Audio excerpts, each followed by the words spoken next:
मेरी बॉडी बहुत over exert हो गई थी एंड डॉक्टर्स टोल्ड मी कि अभी तू 1 महीना ऑफ ले। अब मेरी लाइफ में कुछ था ही नहीं भाई, मैं वर्कआउट नहीं कर पा रहा हूँ, रोडीज़ में रिजेक्ट हो गया हूँ, अब मैं करूँ क्या? And because of financial situations there was no AC at home, we did not have a car at home और बस बीत गई ज़िंदगी किसी तरह। जो कुछ ऐसी चीज़ें करते थे जो एडिक्टिव होती हैं एंड मैं भी अ, उनके साथ थोड़ा बैठने लग गया था कि चलो यार अपने माइंड को रिलैक्स करने के लिए मैं बैठता हूँ। हाय गाइस, मैं हूं प्रतीक सहजपाल और मैंने किया है कई सारे शोज जो आपने देखे होंगे, जैसे कि MTV love school, MTV S of space, big boss OTT, big boss, box cricket league, जब मिला तू, बेबाकी, नागिन। आपने मुझे इन सब शोज में देखा होगा, लेकिन क्या आपको पता है कि प्रतीक सहजपाल की जिंदगी इन शोज से पहले कैसी थी?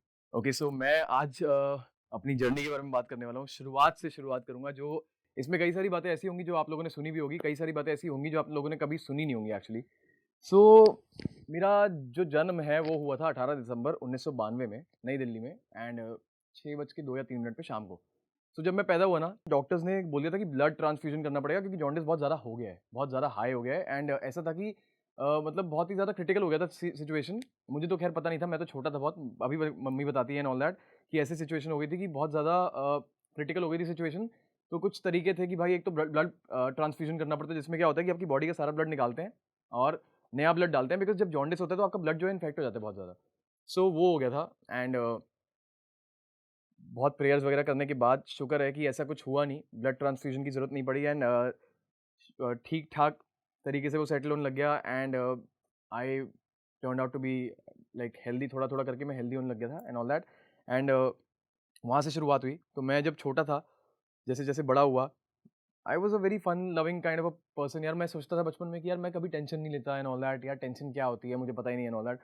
और मैं बहुत खेलता था, फुटबॉल बहुत खेलता था। मुझे ये था कि मुझे फुटबॉलर बनना है। पहले 3-3 4-4 घंटे अकेले खेलते रहूँगा, फुटबॉलर बनना है, फुटबॉलर बनना है, फुटबॉल खेलना है, फुटबॉल खेलना है एंड क्रिस्टियानो रोनाल्डो का टैटू करवा लिया because I am a big fan of his and मुझे लगता है कि वो जहाँ से अभी यहाँ तक पहुँचे हैं बहुत ही इंस्पिरेशनल है एंड यही था। फिर शुरू हुई ज़िंदगी, स्कूल वगैरह जाना शुरू किया एंड पढ़ाई वगैरह करनी शुरू करी। सो ऐसा था कि कम्पिटिटिव मैं हमेशा शुरू से था कि कम्पिटिटिव हूँ यार, कुछ करना है, सब में बेस्ट होना है। मतलब ऐसा नहीं है कि यू नो सेकंड नहीं आना, थर्ड नहीं आना, बेस्ट होना है, बस नंबर 1 होना है मुझे हर चीज़ में एंड वही मेरा माइंडसेट था शुरुआत से। सो उसी बेसिस पे मैं हमेशा आगे बढ़ा हूँ ज़िंदगी में एंड ओवर टाइम कुछ चीज़ें ऐसी हुई लाइफ में कि कुछ फैमिली की सिचुएशंस ऐसी क्रिएट हुई कि so my family got like, अब मैं क्या बोलूँ, my my mom dad they got separated and all that and then जब मैं स्कूल में था तो इस चक्कर में बहुत चीज़ें मतलब ऐसा था कि अफेक्ट हुई हैं। जैसे इफ आई वुड से क्या होता है जब आप 14-15 साल के होते हो, तो जब ऐसी सिचुएशन 12 या 14 15 या 12-13 साल के जब आप होते हैं, स्कूल में होते हैं, जब ऐसी सिचुएशन कोई होती है आपके साथ, तो आपको पता नहीं होता कि आपको जवाब कैसे देना है लोगों को एंड ऑल दैट। और जब कोई पूछता था कि भाई क्या हुआ? Where is your father and all that, तो मेरे पास कोई जवाब होता ही नहीं था कि मैं क्या बोलूँ भाई। और क्योंकि मैं क्या बोल सकता हूँ, बिकॉज़ यू नो जज कर लेते हैं बच्चे, मज़ाक उड़ाते हैं एक-दूसरे का, तो मुझे लगता था कि यार मैं ऐसा कुछ बोलूँ ना कि मेरा मज़ाक बन जाए स्कूल में, and I just used to say कि हाँ, he is gone out for work and all that, जो भी है वो यहाँ पे है, वहाँ पे है। So yeah it used to be like that and काफ़ी सारी चीज़ें हुई। My mom she was going through a lot of anxiety issues at that time and we were young, me and my sister we were young. मेरी बहन ने बहुत school के बाद बहुत जल्दी जॉब करनी शुरू कर दी थी बिकॉज़ फाइनेंशियल स्टेबिलिटी बिल्कुल नहीं थी एंड कोई था नहीं ऐसा जो हमारे यू नो हमारे फाइनेंसेस सँभाले एंड ऑल दैट। मेरे दादा सँभालते थे हमारे सारे finances. He used to take care of all the financial things and all that. But वही है कि बहुत बेसिक चीज़ें थी वो बहुत ही बेसिक चीज़ें थी एंड माय सिस्टर, उसको ये था कि मैं काम करूँगी तो शायद ज़्यादा हेल्प कर पाऊँगी। तो वो भी जितना कर पा रही थी। उसने अपनी स्कूलिंग के बाद कॉलेज वगैरह गिव अप कर दिया एंड ऑल दैट, बिकॉज़ उसको ये था कि मैं अपनी फैमिली को सपोर्ट करूँ। और उसने अपने स्कूलिंग के बाद कॉलेज नहीं किया परस्यू बिकॉज़ उसको फैमिली को सपोर्ट करना था। तो उसने वहाँ पे सैक्रिफाइस किया एंड फिर जैसे-जैसे थोड़ा और बड़े हुए, ऐसा था कि मतलब I would say that the situation which happened in my family, जो ये चीज़ हुई है, मैं ये नहीं बोलूँगा कि वो खराब हुई है। आई एम श्योर उसने मुझे मेंटली, उस चीज़ ने बहुत अफेक्ट किया है, मुझे, मेरी फैमिली को, सबको बहुत अफेक्ट किया है। बट मैं ये बोलूँगा कि अगर मुझे, मेरे साथ वो नहीं हुआ होता तो शायद मैं आज यहाँ पे I would not have been here where I am right now. क्योंकि मैंने देखा है और मैंने हमेशा नोटिस किया कि जब when you have a father figure on your head, तो इंसान ना क्या करता है कि बहुत कंफर्टेबल हो जाता है, बहुत सारे लोग। कि बहुत कंफर्टेबल भाई अब है ना घर में ख्याल रखने वाले यार, घर में है, सब कुछ हो रहा है, he is earning, he is doing everything and I don't need to worry about anything because he is there. So when that happened, the responsibility came on my head, and that is when I think I became a little responsible. And when I was in school, after all these things happened, there was a group of my friends which were जो थोड़ा इन सब चीज़ों में थे कि you know वो like doing a little, जो कुछ ऐसी चीज़ें करते थे जो जो अडिक्टिव होती हैं. एंड मैं भी uh, उनके साथ थोड़ा बैठने लग गया था कि चलो यार अपने माइंड को रिलैक्स करने के लिए मैं बैठता हूँ, आई एम फीलिंग बेटर, मैं रिस्पॉन्सिबल तो ठीक है हूँ, बट कब तक मैं उन चीज़ों में घुसते रहूँगा, मुझे अपने अपने आप को भी थोड़ा टाइम देना है and all that. So I will do this with them, I will sit with them, I will समझ, if I don't want say it but I hope you guys understand what I am trying to say, कि मैं थोड़ा उनके साथ बैठ गया था. And कुछ सालों तक वो कंटिन्यू रहा, बट फिर मैंने सोचा कि यार ऐसा ना हो कि मैं ये सब करते करते कहीं बिल्कुल ही बर्बाद हो जाऊँ, स्कूल कॉलेज पढ़ाई एग्जाम्स वगैरह कुछ ना कर पाऊँ एंड फेल होते रहूँ. Because there was a time when I was in 11th grade and I remember मेरे मार्क्स अच्छे नहीं आए थे. और दिल्ली के स्कूल्स में क्या होता है कि ना जब आप 11th में अच्छे मार्क्स नहीं आते तो 12th में प्रमोट नहीं करते वो इतना ईजिली, क्योंकि 12th में बोर्ड्स होते हैं और बोर्ड्स में पास होना बहुत ज़रूरी होता है, वो स्कूल का नहीं तो रिकॉर्ड खराब हो जाता है. So I remember when I was in 11th, तो मेरे मार्क्स कुछ इतने खास नहीं आए थे and my teachers told me कि भाई तेरे को 11th रिपीट करनी पड़ेगी. So my mom got really stressed. उन्होंने बोला कि ऐसे साल पूरा ख़राब हो जाएगा. एंड एक साल ख़राब होने का मतलब है स्कूल में कि बहुत सारी चीज़ें हो जाती हैं. एक बच्चे के ऊपर भी बहुत ज़्यादा स्ट्रेस आता है कि क्योंकि एक क्लास पूरी होने के बाद दोबारा वही क्लास रिपीट करना, और जो जूनियर्स हैं वो आपके साथ सेम क्लासमेट हो जाते हैं, जो आपकी क्लासमेट थे वो सीनियर हो जाते हैं.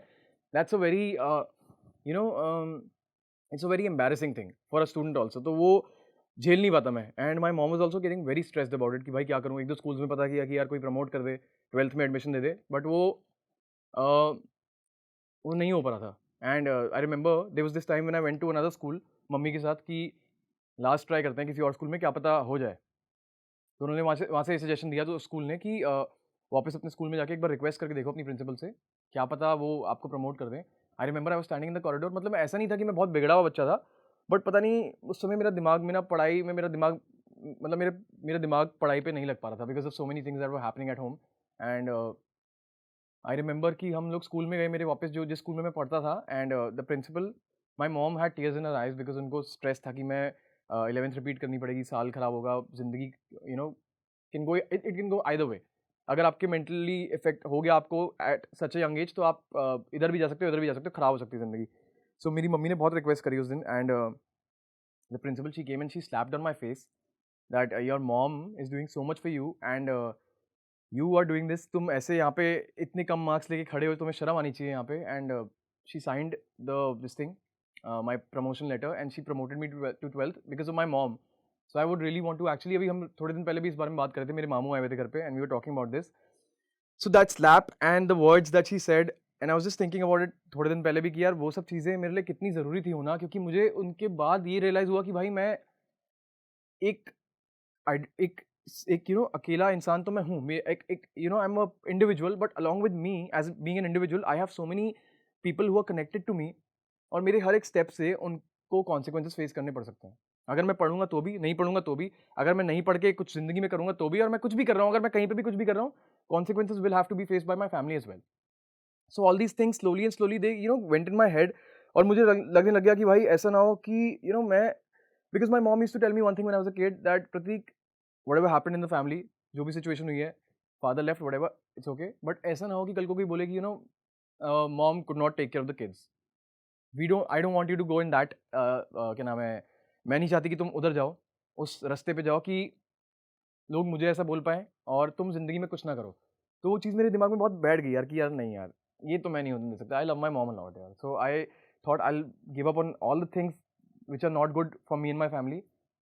And I stop going out with my friends. वो बुलाते थे, अब मैं क्या करूँ जाके भाई, रोज़ पीऊँ या जो भी करूँ या स्मोक करूँ, it's not helping me in any way. मुझे रियलाइज़ होने लग गया बहुत जल्दी कि मुझे ये चीज़ें हेल्प नहीं कर रही हैं. एंड अगर मैंने कभी एक दो बार बाहर पी के भी मैं घर आया हूँ, no matter how much I had, but वो देख के मेरी फैमिली ऑब्वियसली खुश नहीं हो रही है. तो मुझे लगा कि यार ये सब मुझे I am not the kind of person who should do these things. मैं ऐसा बना ही नहीं हूँ. तो मुझे रियलाइज़ हुआ कि यार मैं ना अब कटने लग जाऊँगा चीज़ों से. मैं I cross things out and I just stop going out. So my friends used to call me for parties and all that. मैंने मना करना शुरू कर दिया कि भाई मैं नहीं जाऊँगा, नहीं जा रहा, मैं नहीं आ पाऊँगा, ये है, वो है, जो भी है। Mom also used to go, mom was also going through a lot of anxiety issues, तो वो भी बहुत एंग्जायटी इश्यूज़ फेस कर रही थी, तो मैं घर पे रहता था mostly.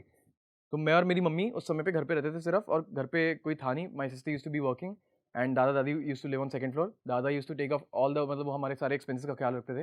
And thanks to him कि मेरा कॉलेज पूरा हो पाया, my schooling was completed because of him. But वो ये फाइनेंशियली सिचुएशन इतनी कुछ खास नहीं थी, तो एक वो था कि यार पैसा भी कमाना है भाई ज़िंदगी में। अब दोस्तों से कट गया पूरा, लॉ करनी शुरू कर दी। फिर जब लॉ कर रहा था तब भी एक बारी ऐसा हुआ कि फर्स्ट ईयर में मेरे 5 सब्जेक्ट्स में बैक आ गई। तो मुझे ऐसा लगा कि यार 5 सब्जेक्ट्स में बैक आ गई, तो मुझे मेरी मम्मी ने दोबारा एक बात बोली कि प्रतीक सब कुछ करता है, वर्कआउट कर रहा है, जिम कर रहा है, ये कर रहा है, वो कर रहा है, जो भी कर रहा है भाई अपनी लाइफ में जो मर्ज़ी कर, लेकिन पैसे खर्च हो रहे हैं यहाँ पे, नाम मत खराब कर। और नाम खराब करने से मेरा मतलब है कि पैसे मत खराब होने दे। मतलब अगर तू पढ़ रहा है ना, या तो कटवा ले नाम, एडमिशन हटवा ले अपना नाम, मतलब कॉलेज छोड़ दे। और अगर कर रहा है, पैसे भर रहा है वहाँ पे, तो अच्छे से पढ़ाई कर, एटलीस्ट वो पूरा कर ले, उसके बाद देखी जाएगी। तो वो भी मुझे बहुत हिट हुई बात कि यार बात तो सही है। भाई कॉलेजेस की फीस कोई कम तो होती नहीं यार। ऐसा नहीं है कि 10-20 हज़ार, 5,000 रुपए भर दिए कॉलेज के तो कॉलेज निकल जाएगा पूरा।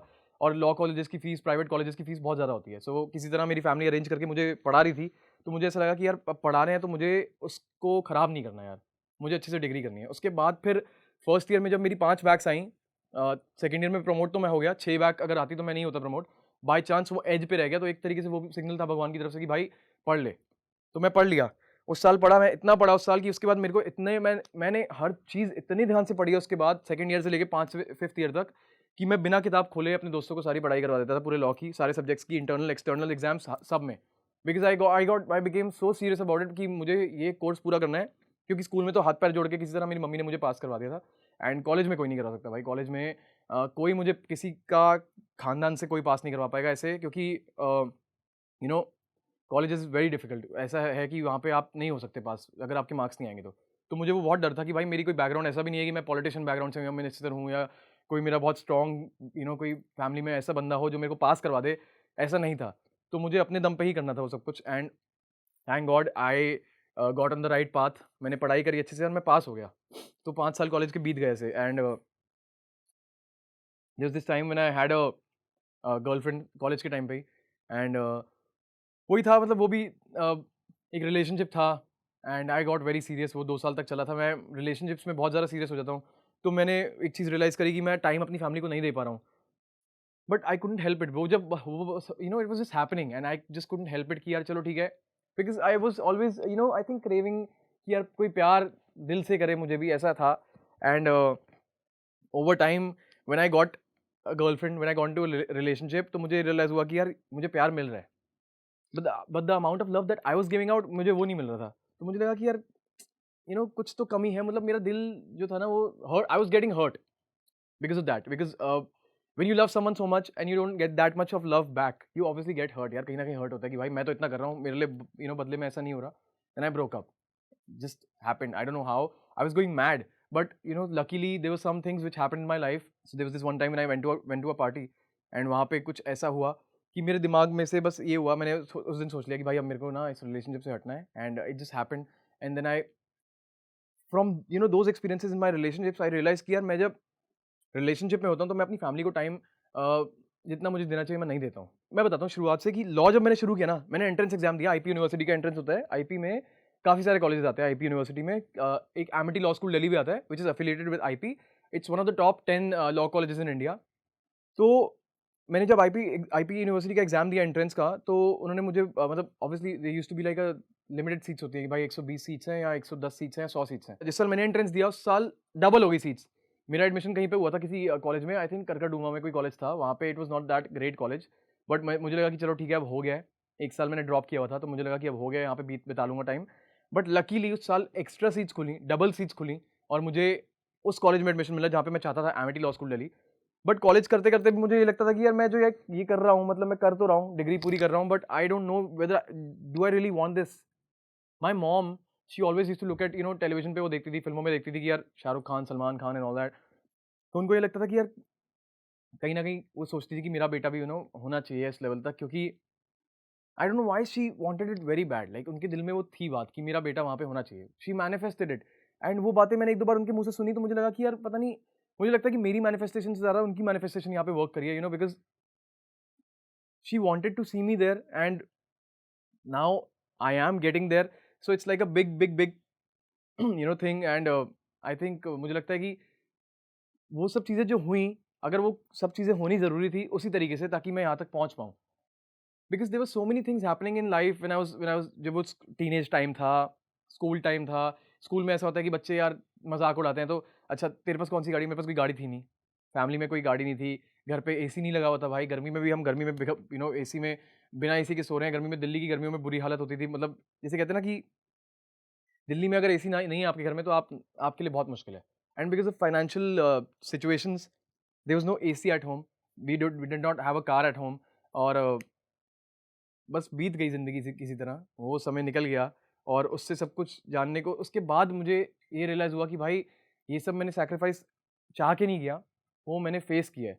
बट अब मुझे थोड़ा चाह के सैक्रिफ़ाइसेस करने पड़ेंगे ताकि मैं ज़िंदगी में वहाँ तक पहुँचूँ, बिकॉज़ यू नो आप किसी का भी नाम ले लो, किसी का भी नाम ले लो आप उठा के हिस्ट्री में, कोई आपको ये नहीं बोलेगा कि भाई मैं बहुत रईस ख़ानदान से था और मैं बहुत कम्फ़र्ट ज़ोन में अपनी ज़िंदगी में रहा हूँ और मैं यहाँ पे पहुँचा हूँ, आज नंबर 1 पे हूँ मैं।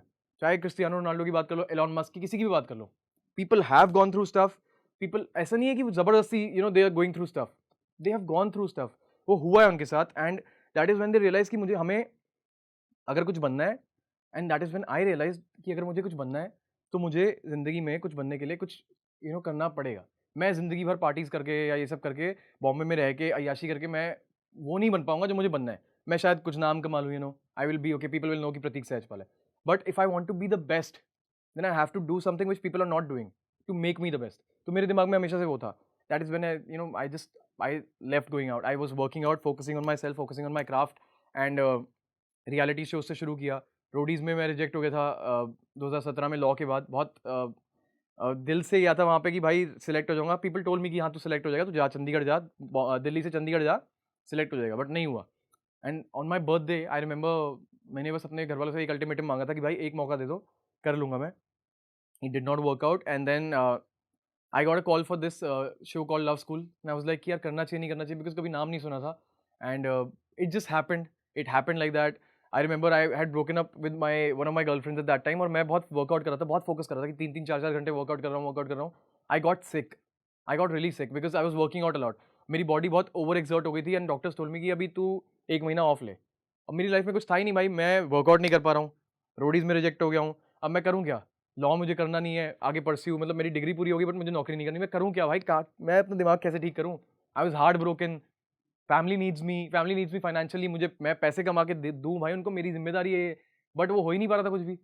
तो आई वेंट टू हिमाचल, मेरे एक दोस्त का घर था वहाँ पे सानिध्य का, मंडी में। तो मैंने कहा भाई मैं जा रहा हूँ थोड़े दिनों के लिए, मेरी मम्मी ने बोला कि थोड़े दिन जा, शांत रह, शांति से जा, दिमाग को अपने कहीं और लगा, जो हो रहा है होने दे। I got a call for this show, by chance वो ज़ूम कॉल पे ही मैं सिलेक्ट हो गया, they locked me. After a month I went to Goa. मैं बहुत सोच रहा था कि यार गोवा जाना है, गोवा जाना है। 1 महीने के बाद मैं गोवा गया 30 दिन के लिए and for the shoot obviously they did not पे, बट एक गैम्बल था कि भाई पैसे नहीं दे रहे, लेकिन क्या पता कुछ ऐसा कर लूँ कि यू नो आगे, वो होता है ना कि आप, ये तो सोने की मुर्गी से मुर्गी काट के खा लो या अंडे खा लो उसके। तो वो था कि सोने की मुर्गी थी और इसको काट के खाना मुझे नहीं था, मुझे ये था बस कि क्या पता मैं अगर अच्छा कर लूँ तो शायद मेरी आगे life you know circumstances better हो सकते हैं। And by chance first day पे तो मेरे को, मेरी बहुत बुरी बुरी हालत हुई थी वहाँ पे शूट पे। मुझे लगा था कि भाई मैं यहाँ से वापस घर चले जाऊँगा और खत्म है मेरा किस्सा। बिकॉज़ वो एक्सपीरियंस था ना कि रोडीज़ में भी रिजेक्ट हो गया, यहाँ पे भी रिजेक्ट हो जाऊँगा, शायद भेज देंगे वापस घर बेइज़्ज़ती करके। बट फर्स्ट डे के बाद सेकंड डे से मैंने वहाँ पे इतना, I you know performed so well, it turned out to be such a good show for me and people really started liking me. Instagram पे फॉलोइंग बढ़ गई, फिर थोड़े कोलैब्स वगैरह आने लगे, थोड़े बहुत पैसे कमाने लग गया मैं एंड तब मैं दिल्ली में रहता था। Then my mom told me कि बॉम्बे जाना पड़ेगा भाई, यहाँ पे काम नहीं होगा बैठे-बैठे, बॉम्बे तुझे जाना पड़ेगा। I remember I came to Mumbai and I lived with one of my friends from Love School only. तो उसने मुझे बोला कि मेरे साथ रह ले थोड़े थोड़े दिनों के लिए, कोई दिक्कत नहीं है। तो भाई हम रहते थे, जितना ये कमरा है ना, इसमें जैसे सपोज़ इतना ही कमरा था जितना कमरे में अभी हम हैं, और इसी में 2 बेडरूम था, 1 किचन था, 1 वॉशरूम था और ग्राउंड फ्लोर था मुंबई में, बहुत मच्छर थे। आई रिमेंबर एक बेड पे हम लोग 3-4 लोग सोते थे एंड मैं रहा हूँ वहाँ पे, आई थिंक 1 महीना तो रहा हूँ, ज़्यादा नहीं रहा लेकिन 1 महीना रहा हूँ। I got so sick, I had such severe fever वहाँ पे, मुझे रहते-रहते इतना बुखार हो गया था, इतना मैं सिक हो गया था, माय मॉम कॉल्ड मी कि अभी टिकट बुक करवा, वापस दिल्ली आ जा। मुझे लगा कि भाई इतना सब कुछ करने के बाद भी अब मुझे वापस दिल्ली जाना पड़ रहा है। अब मुझे लगता है कि Mumbai is not ready to accept me, बिकॉज़ वो कहते हैं कि बॉम्बे अगर आपको एक्सेप्ट नहीं कर रहा तो आप यहाँ पे नहीं रह पाओगे। इट वाज़ हैपनिंग, मैं वापस दिल्ली चला गया था कि भाई अब क्या होगा ज़िंदगी में, कुछ होगा नहीं होगा। पीनट बटर खा के सर्वाइव कर रहे थे, but I went back to Delhi and then another show came up, Ace of Space. तो मैंने बिग बॉस का ऑडिशन दिया था तब। तो मुझे पता नहीं था कि एस ऑफ स्पेस क्या है भाई। मैंने बोला कि मुझे नहीं करना यार, प्लीज़ मैं बिग बॉस करूँगा अगर करूँगा तो। तो मैं यही कहूँगा कि एक टाइम ऐसा था कि जब दूध पीने के भी पैसे नहीं होते थे, दादा मुझे मुझे याद है कि दादा बोलते थे कि ऊपर आके 1 ग्लास दूध पी के चले जा। एंड क्योंकि वही 1-2 पैकेट कुछ दूध के आते थे और वो बोलते थे कि सब मिलके पी लेंगे। तो he used to call me कि सेकंड फ्लोर पे आ जा, 1 ग्लास दूध पी और चले जा। उस सिचुएशन से लेके मेरे पास अपनी कोई गाड़ी नहीं थी, ट्रैवल करने का कोई साधन नहीं था, मैं इतने किलोमीटर चला हूँ ज़िंदगी में, मैं बता नहीं सकता। From that to doing all these shows, to Bigg Boss, to everything that I have done, all the shows that I am doing right now, and to everything, I think मुझे लगता है कि मेरी सिचुएशन जो है, it's only because of consistency. मुझे लगता है कि हार मानना बहुत आसान है भाई। ये मैंने पहले भी एक जगह पे बोला है कि अगर मैं कहीं जा रहा हूँ, किसी ऑटो को रोक के उसको बोलता हूँ कि भाई मुझे लोखंड वाला छोड़ दे, वो मुझे मना करता है, तो इसका मतलब ये नहीं है कि मैं कभी ज़िंदगी में लोखंड वाला जाऊँगा ही नहीं। मैं दूसरा ऑटो लेके जाऊँगा। अगर आपको कोई चीज़ अभी नहीं मिल रही है, तो ज़रूरी नहीं है कि आपको वो मिलेगी ही नहीं कभी। आपको किसी और तरीके से मिल जाएगी। सो हार मानना बहुत आसान है। But trust me, it's that moment when you want to give up, that is when your life changes. Just stick to it, stay consistent, and I think everything that you want in your life, every single thing, no matter where you are, you can achieve it, you can have it, and it's yours. I would say that मैं ये भी नहीं बोलूँगा it will be yours, I would say it is yours. Have faith and just keep moving, because और कोई तरीका नहीं है। लोग सब देखो क्या है ना कि जर्नी है कि पूरा हाथ अगर एक सड़क है, तो यहाँ से यहाँ तक सब आ जाते हैं, ठीक है? 50% सब आ गए। 70% में लोग कटने शुरू हो जाते हैं कि चलो इसने गिव अप कर दिया, इसने गिव अप कर दिया, इसने गिव अप कर दिया। 90% में और लोग गिव अप कर देते हैं। अब यहाँ पे जो 95% लोग, जो 95 जर्नी के कवर होने के बाद जब लोग बचते हैं ना, वो सक्सेसफुल हो जाते हैं। अगर आप उससे पहले गिव अप कर दोगे तो आपकी ज़िंदगी में कुछ नहीं रहेगा। आप बस खड़े रहो वहाँ पे, face all the storms, face all the cyclones coming your way, and trust me, success comes automatically to you. I think that's what I've experienced, and thank God for everything, and thanks to my family for everything.